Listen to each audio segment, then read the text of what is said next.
Studio green films KA. Gnanavelraja தயாரிப்பில் சூர்யா நடிக்கும் Kanguva November 14 முதல் திரையரங்குகளில். GT Holidays, South India's #1 travel brand. You know you are special when you're with GT Holidays.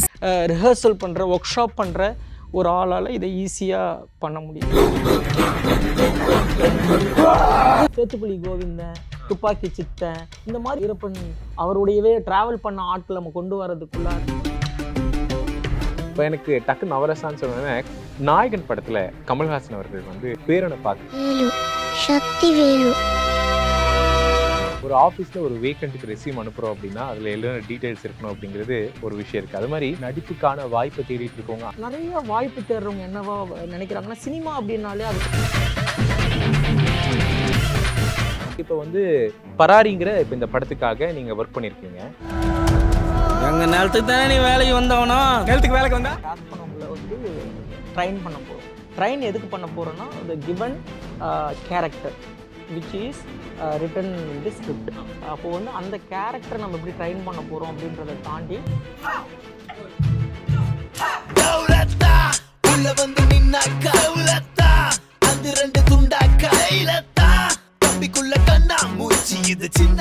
Hi வணக்கம் and welcome to நக்கரன் studios. நான் ராம்குமார். இன்னைக்கான கான்வர்சேஷனில் நம்மளோட join பண்ணியிருக்காங்க costing director and acting coach mister Sukumar Shanmugam அவர்கள். வணக்கம்ண்ணா. வணக்கம் ராம், எப்படி இருக்கீங்க? நல்லா இருக்கிறான். இந்த காஸ்டிங் டைரக்டர்னா என்ன, அவங்களுடைய ரோல் பிளே என்னவா இருக்கும்? காஸ்டிங் டைரக்டர் வந்து ஒன்றும் இல்லை, சரியான ஆட்களை வந்து அந்த ப்ராஜெக்ட்டுக்கு கொண்டு வரவங்க தான். இந்த காஸ்டிங் டிரெக்டர்ஸ்க்குன்னு ஏதாவது படிப்பு சார்ந்த கோர்சஸ் இருக்கா? எஜுகேஷன் குவாலிஃபிகேஷன் ஏதாவது வேணுமா? படிச்சுட்டு வந்து காஸ்டிங் பண்ணணும் அப்படிங்கிறதெல்லாம் இல்லை. ஏன்னா ஒரு டிரெக்டரே வந்து காஸ்டிங் பண்ணுறாங்க. இட்ஸ் ஆல் அபவுட் வந்து எப்படி வந்து பீப்புளை வந்து அண்டர்ஸ்டாண்ட் பண்ணிக்கிறாங்க, அவங்களுடைய கேரக்டர் எப்படி அண்டர்ஸ்டாண்ட் பண்ணிக்கிறாங்க அப்படிங்கிறது தான். காஸ்டிங் டைரக்டர்ஸ் வந்து நிறையா வெஸ்டர்ன் மூவியில், யூரோப்பியன்ஸ் மூவிஸில் தான் வந்து ஸ்டார்ட் ஆகுறாங்க. அப்படி ஆகும்போது அவங்க யாராக இருக்கிறாங்க அப்படின்னா இந்த வெரி பிகினிங் அவங்க வந்து தியேட்டர் ஆர்டிஸ்டாக தான் இருக்காங்க. ஐ மீன் நடிகர்களாக தான் இருக்காங்க, தியேட்டர் ப்ராக்டிஷனராக இருக்காங்க, தியேட்டர் கோச்சாக இருக்காங்க, ஒரு நாடகம் மாடர்ன் பிளேவை வந்து நிகழ்த்துறவங்களா இருக்காங்க. ஸோ அதனால தான் most of the casting directors வந்து ஒரு தியேட்டர் பேக்ரவுண்ட்லேருந்து வராங்க. அட் சேம் டைம் வந்து தியேட்டர் பண்ணுறதுலேயே வந்து இன்னும் நல்லா கீனாக தியேட்டர் ஸ்ட்ராங்காக பண்ணுற, தியேட்டரை வந்து தொடர்ந்து நாடகங்கள் பண்ணுற, தொடர்ந்து நடிகர்கள் கூட ரிஹர்சல் பண்ணுற, ஒர்க் ஷாப் பண்ணுற ஒரு ஆளால் இதை ஈஸியாக பண்ண முடியும். பட் நான் வந்து பேசிக்கலாக பாண்டிச்சேரி என்னுடைய சொந்த ஊர். பாண்டிச்சேரி தியேட்டர் ஆர்ட்ஸ் அகாடமின்னு என்னுடைய ஒரு தியேட்டர் குரூப் இருக்குது. அதில் என்னுடைய தியேட்ரு ஸ்டூடெண்ட்ஸ் இருக்காங்க, அவங்க கூட ஒர்க் பண்ணிகிட்ருக்கேன் தொடர்ந்து. நான் வந்து எம்ஏ தியேட்டர் ஆர்ட்ஸ் படித்தேன். அதுக்கப்புறம் பெங்களூரில் நேஷ்னல் ஸ்கூல் ஆஃப் ட்ராமாவில் வந்து acting intensive acting diploma course முடித்தேன். அது முடிச்சுட்டு அதுக்கப்புறம் இன்னொரு எம்ஏ டிஸ்டன்ஸில் சைக்காலஜி பண்ணேன். எனக்கு இன்ட்ரெஸ்ட்டாக இருக்குது. அட் சேம் டைம் வந்து ஒரு ஆக்டிங்க்கு ரொம்ப க்ளோஸ் வந்து சைக்காலஜியாக இருக்குது. ஸோ அது முடிச்சுட்டு அதுக்கப்புறம் பிஹெச்டி வந்து கேரக்டரைசேஷனில் பண்ணேன்.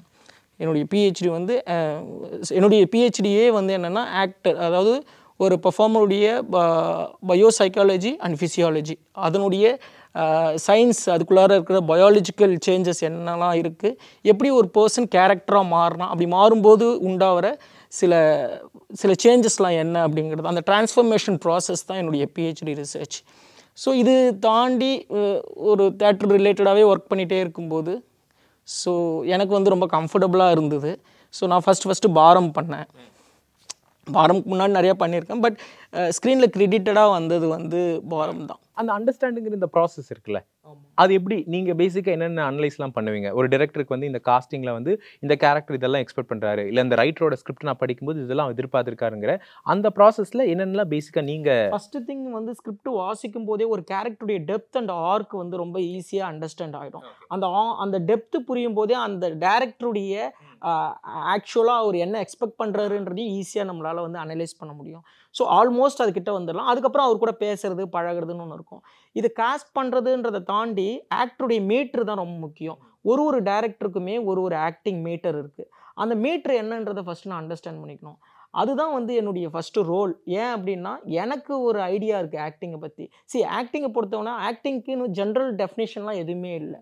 சிலவங்க மிகையாக நடிப்பாங்க, மிகையாக நடித்தாலும் சரி, செட்டிலாக நடித்தாலும் சரி, அதுக்கு ட்ரூத்ஃபுல்லாக இருக்கிறது தான். ஏன்னா வாழ்க்கையில், அன்றாட வாழ்க்கையிலே மிகையான மனிதர்கள் நம்ம சந்திச்சிருப்போம், சிலவங்க செட்டிலாக தான் இருப்பாங்க.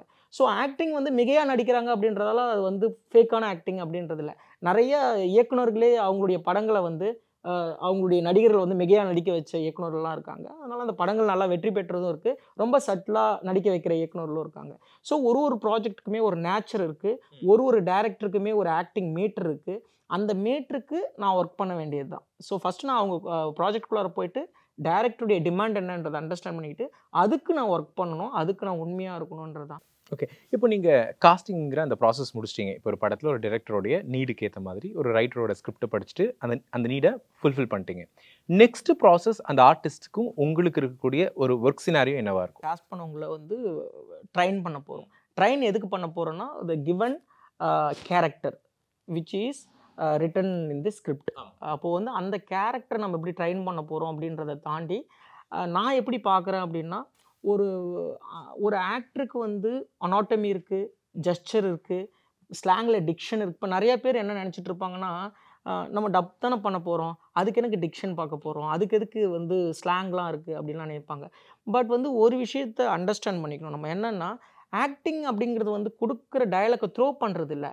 அந்த டயலாக் அந்த ஸ்லாங்கோட பேசும்போது என்ன ஆகும்னா, உங்களுடைய ஃபேஷியல் மாஸ்க் இருக்குல்ல, அந்த மாஸ்க்குக்கும் உங்களுடைய ஆக்சென்ட்டுக்குமே ஒரு கனெக்ஷன் இருக்குது, இந்த ஸ்லாங்குக்குமே ஒரு கனெக்ஷன் இருக்குது. அப்போ அந்த ஸ்லாங்கை பொறுத்து ஒருத்தவங்களோட அந்த ஃபேஷியல் எக்ஸ்பிரஷன்லேருந்து எல்லாமே மாறும். ஓகே, நம்ம வந்து ஃபார் எக்ஸாம்பிள் மலையாளம் பேசுகிற ஆக்டருடைய எக்ஸ்பிரஷன்ஸும் சேம் டயலாக் கொடுத்துட்டு தமிழ்லையோ இல்லை வந்து தெலுங்குலையோ கொடுத்தோம் அப்படின்னா அவங்களுடைய எக்ஸ்பிரஷன்ஸ் ஒரு மாதிரி டிஃப்ரெண்ட் ஆகிட்டே இருக்குல்ல. ஸோ இது வந்து என்ன அப்படின்னா, ஸ்லாங்கு, அந்த டிக்ஷனு, அந்த அதாவது டயலாக்குடைய டெலிவரி எல்லாத்துக்குமே ஃபேஷியல் மாஸ்க்கு கூட ஒரு கனெக்ஷன் இருக்குது. ஸோ நம்ம வந்து அதை வந்து ட்ரைன் பண்ணும்போதே நீங்கள் டப் பண்ணாதீங்க, அது வேற.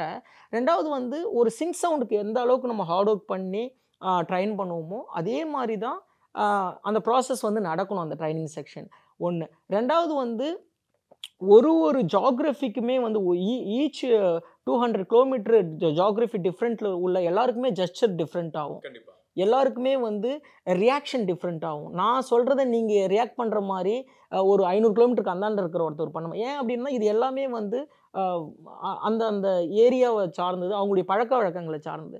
அப்போ நம்ம ஒரு படத்துக்கு காஸ்ட் பண்ணும்போது அந்த படம் எந்த நிலத்தை பற்றி பேசுது, எந்த நிலத்தில் வசிக்கிற மனிதர்களை பற்றி பேசுதோ அந்த நிலத்துடைய மனிதர்களை நம்ம காஸ்ட் பண்ணாத ஆர்டிஸ்ட்டை காஸ்ட் பண்ணும்போது அந்த நிலத்தோட மனிதர்களாக மாற்ற வேண்டிய பெரிய சேலஞ்ச் நமக்கு இருக்குது. இங்கே நிறைய சேலஞ்ச் என்னவா இருக்குன்னா, தமிழ் சினிமாவில் ஆக்ஷனை விட ரியாக்ஷன் கஷ்டமாக இருக்கும் நிறைய பேருக்கு. ஏன்னா ஆக்ஷன்னா டயலாக் இருக்குது, ஏதோ டயலாக் டெலிவரி பண்ணிடலாம். பட் ரியாக்ஷன் போகும்போது அந்த இடத்துல ரொம்ப ஆக்வர்டாக இருக்கும். ஓகே, நீங்கள் சொல்கிறதுலே சின்ன சின்ன விஷயங்கள் எல்லாம் புரிஞ்சுக்க முடியுது. இப்போ ஆக்டிங்கிறது மோர் தென் த டைலாக் டெலிவரியும் கூட சேர்த்துன பாடி லாங்குவேஜ். இப்போ ஒரு வட்டார வழக்கு இருக்குது அப்படின்னா அந்த பர்டிகுலர் நீங்கள் சொல்கிற மாதிரி ஒரு லேண்ட்ஸ்கேப்க்கு ஏற்ற மாதிரி அவங்களுடைய பேச்சு, அவங்களுடைய உடல் அசைவு, இது எல்லாமே இருக்குது அப்படின்னு சொல்கிறீங்க.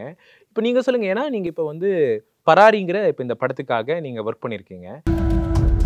எங்கள் நிலத்துக்கு தானே நீ வேலைக்கு வந்தவனா, நிலத்துக்கு வேலைக்கு வந்தா இப்போ நீங்கள் அங்கே வந்து அது மோஸ்ட்லி அது ஒரு உண்மை சம்பவங்களை அடிப்படையாக வச்சு திருவண்ணாமலையில் இருக்கக்கூடிய மக்களினுடைய ஒரு அடிப்படை சம்பவங்களை எடுத்திருக்காங்க. அப்படிங்கும்போது இப்போ அதோட காஸ்டிங் ப்ராசஸ் எப்படி இருந்துச்சு? ஏன்னா அங்கே அதில் இருக்கக்கூடிய பெரும்பாலானவங்க பார்த்தீங்க அப்படின்னா லைவ் பீப்புளாக இருக்காங்க.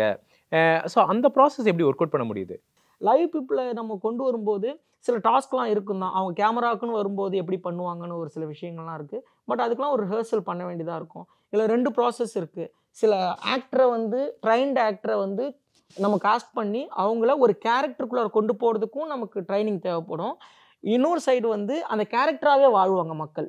அவங்கள வந்து கொண்டு வந்து கேரக்டரெலாம் ஆக்க வேணாம், அவங்களாவே இருப்பாங்க. இங்கே எழுதப்பட்ட கேரக்டர் ஊரில் இருப்பாங்க. அவங்கள கொண்டு வந்து அவங்களுக்கு என்ன மாதிரியான ட்ரைனிங் கொடுக்க வேண்டிய தேவை இருக்குன்னா, கேமராவை எப்படி ஃபேஸ் பண்ண போகிறாங்க. ஃபார் எக்ஸாம்பிள் வந்து இப்போ பாரம் படத்துக்கு நாங்கள் வந்து ஒர்க் ஷாப் பண்ணிகிட்டே இருக்கும்போது சும்மாவே ஒரு கேமரா வச்சுக்கிட்டு அவங்களுக்கு அந்த கேமரா ஃபேர் போகணுன்றதுக்காக அந்த ஒர்க் ஷாப்லேயே அந்த கேமராலாம் யூஸ் பண்ணிகிட்டு இருந்தோம். ஸோ இந்த மாதிரி நிறைய நம்ம அந்த வழிகள் கண்டுபிடிக்கிறது தான் எப்படி அவங்களை கொண்டு வரோன்னு. ஆனால் என்னை பொறுத்தவரை ரொம்ப மக்கள் கூட பழகிற ரிசர்வ்டாக இல்லாத எல்லாரையுமே ஈஸியாக நடிக்க வச்சிட முடியும். இப்போ இன்னொரு விஷயம் என்ன அப்படின்னா, நம்ம நக்கீரனுடைய படைப்பான முனுசாமி வீரப்பன் ZEE5ல ரிலீஸ் ஆகிருந்துச்சு. அப்போது அதோட காஸ்டிங் ரொம்ப இன்ட்ரெஸ்டிங்காக இருந்துச்சு. அப்போது ஒத்த உருவத்தை ஒத்து வச்ச மாதிரியே பல கதாபாத்திரங்களை நாங்கள் திரையிலையுமே பார்க்க முடிஞ்சிச்சு.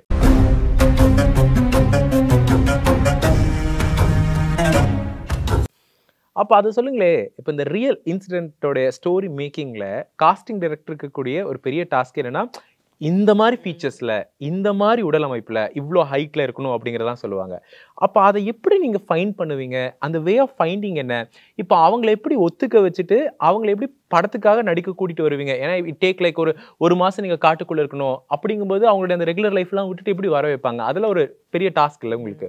இப்போது ஸ்பெஷலாக இந்த பர்டிகுலர் ப்ராஜெக்டை பற்றி நம்ம பேசுகிறோம் அப்படின்னா, ஒரு ப்ராஜெக்ட்டுக்குமே ஒரு நேச்சர் இருக்கும். அந்த நேச்சர் நம்ம ஃபஸ்ட்டு அண்டர்ஸ்டாண்ட் பண்ணிக்கணும்.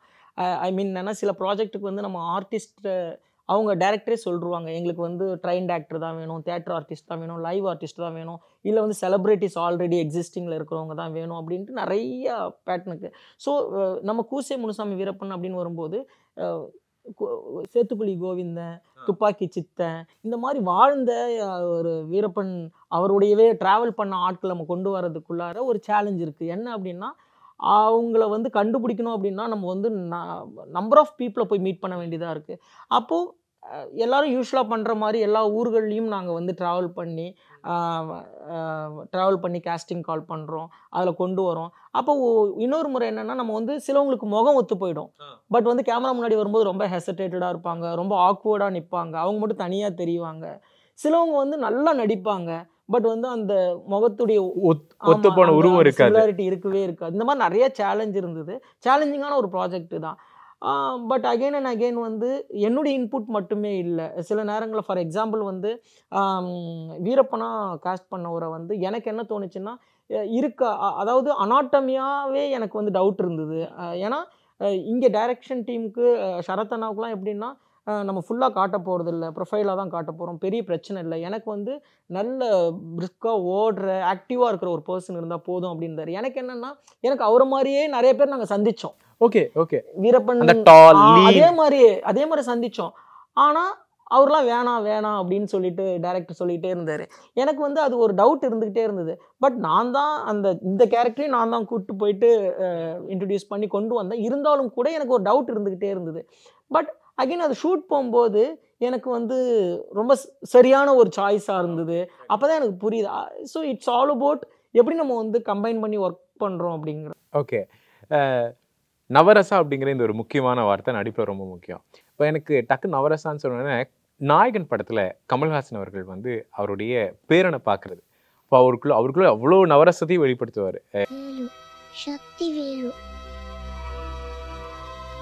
இட் மீன்ஸ் லைக் அவர் ஃபஸ்ட்டு ஒரு ஆச்சரியம் இருக்கும், ஒரு பாசம் இருக்கும், அவர் பொண்ணு வந்து நீங்கள் அவனை தொடாதீங்க அப்படின்னு சொல்லும்போது ஒரு வருத்தம் இருக்கும், எல்லாத்தையும் ஒன்றா வெளிப்படுத்தி வைப்பார். செகண்ட் வந்து பார்த்தீங்கன்னா அவனிவனில் விஷால் அவர்கள் வந்து அந்த நவரசா வெளிப்படுத்தியிருப்பீங்க. நீங்கள் சொல்லுங்கள், நம்மளுடைய தமிழ் சினிமாவில் இருக்கக்கூடிய சில படங்களில் இந்த நவரசா அப்படிங்கிற இந்த மொத்த விஷயத்தையும் ஒரு ஹீரோ இல்லை ஒரு ஹீரோயின் இல்லை துணை கதாபாத்திரமாக வந்து நிறைய பேர் வந்து ரொம்ப நல்லாவே வெளிப்படுத்தியிருப்பாங்க. சில காட்சிகள்லாம் என்னென்ன காட்சிகள் சொல்லுவீங்க? மேஜிக்கலான ஒரு பர்ஃபார்மன்ஸ் நடக்குதுல்ல, அது வந்து ஒரு ஆக்டர் மட்டுமே ஸ்கில்டானா நடக்கிறது இல்லை. அஃப்கோர்ஸ் அந்த இடத்துல டேரக்டருடைய இன்புட் அண்ட் டேரக்டர் எப்படி வந்து அவங்கள வேலை வாங்குறாங்க, என்ன அவங்களுக்கு எக்ஸாக்டாக தேவைன்ற கிளாரிட்டியிலேருந்து தான் அந்த மேஜிக்கல் பர்ஃபார்மன்ஸ் நடக்கும். அப்பார்ட் ஃப்ரம் தட், என்ன தான் ஸ்கில்டான ஆக்டராக இருந்தாலும் டெக்ஸ்ட்டில் வந்து அந்த ஆர்க் டெப்த்தாக இருந்தால் தான் அதை எக்ஸ்ப்ரெஸ் பண்ண முடியும். ஸோ இந்த மாதிரி நான் கடந்து வந்த பல நடிகர்கள் இருக்காங்க, அது பல காட்சிகள் இருக்குது. அதில் வந்து நம்ம அகெயின் அண்ட் அகெயின் சொல்கிற பெரிய பெரிய நடிகர்கள், இப்போ கமல் சார்லாம் சொல்லவே வேணாம். அப்போது வந்து அதை தாண்டி நிறைய துணை நடிகர்களை சந்திச்சிருக்கோம், பார்த்துருக்கோம், எக்ஸ்ட்ரீம்லி ஸ்கில்டாக நடிச்சிருக்காங்க. சில படங்கள் ஒரு படம் 2 படம் தான் நடிப்பாங்க, அவங்க யாருன்னே தெரியாது, அந்த மாதிரிலாம் வந்துட்டு போனவங்க இருக்காங்க.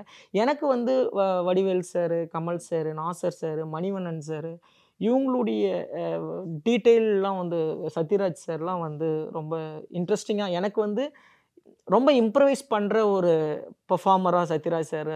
இவங்கெல்லாம் நீங்கள் வந்து யூஸ்வலாக சொல்கிற நடிகர்கள், அதாவது எல்லாத்துக்குமே பரிச்சயமான ரொம்ப நடிகர். நீங்கள் இப்போ இடையில சொன்னீங்கல்ல, சின்ன சின்ன கதாபாத்திரங்கள் வந்துட்டு போவாங்க, ஆனால் நம்மளை ரொம்ப வியக்க வைப்பாங்க, ரொம்ப ஆச்சரியப்படுத்துவாங்க. இப்போ ஆக்சுவலாக பருத்தி வீரனில் கார்த்திக் சார் கூட ஒரு சின்ன பையன், குட்டி பையன் சுற்றிக்கிட்டே இருப்பார். ஒரு கிராமத்தில் ஒரு சுட்டித்தனமாக இருக்கக்கூடிய ஒருத்தர் தான், ஆனால் அவர் அவ்வளோ எக்ஸ்ப்ரெசிவாக அந்த கதாபாத்திரத்தை பண்ணியிருப்பாங்க. இப்போ லப்பர் பந்தில் தினேஷ் சாரோட பேரன் நடித்தவங்க, அவங்களுமே சுவாசினி மேம், அவங்களுமே வந்து மலையாளத்தில் ஒரு பெரிய ஆக்ட்ரஸாக இருக்காங்க. தமிழில் வந்து ரொம்ப ஒரு சடனாக எல்லாத்தையுமே பார்க்க வச்சாங்க. அந்த மாதிரி ரொம்ப நீங்கள் பார்த்து வியந்த நிறைய பேருக்கு பரிச்சயம் இல்லாத சில நடிகர்கள் நான் கேட்குறேன். நிறைய பேர் இருக்காங்க, அவங்க பேர் வந்து நமக்கு தெரியாது, ஏன்னா சின்ன சின்ன கேரக்டரில் வாகை சூடவாவில் நிறைய சின்ன சின்ன எனக்கு காஸ்டிங்காக நிறைய படங்கள் வந்து வாகை சுடவா, வடசென்னை, இந்த மாதிரி பல படங்கள் வந்து இம்ப்ரெஸ் ஆகிருக்கு. நடிகர்களாக வந்து அவங்களாம் சின்ன சின்ன கேரக்டர் பண்ணுறவங்கல்ல, இப்போ மணிகண்டன், எஸ்டாப்ளிஷ்டான ஆர்டிஸ்ட். லிஜோ, அதுக்கப்புறம் அந்த சின்ன பொண்ணா நடிச்ச ஜெய்பீம் காஸ்டே. ஓகே. அந்த ஜோஷிகா, ஜோஷிகா கூட நான் ஒர்க் பண்ணியிருக்கேன். அதுக்கப்புறம் ஒரு படம் நான் ஜோஷிகா வச்சு ஒர்க் பண்ணேன். நான்லாம் ரியலாகவே வந்து ஒன்றா இருக்கேன், எப்படிரா இவங்களாம் நடிக்கிறாங்க அப்படின்றது. ஐ மீன் லைக் அவ்வளோ டீட்டெயிலாக ரியாலிட்டியோட நம்ம என்ன கேட்குறோமோ அதை கொடுக்கக்கூடிய ஒரு இடத்துல இருக்கிறவங்களாம் நான் ஒர்க் பண்ணும்போதே நிறைய ஒன்றான பல ஆட்களை நான் சந்திச்சிருக்கேன்.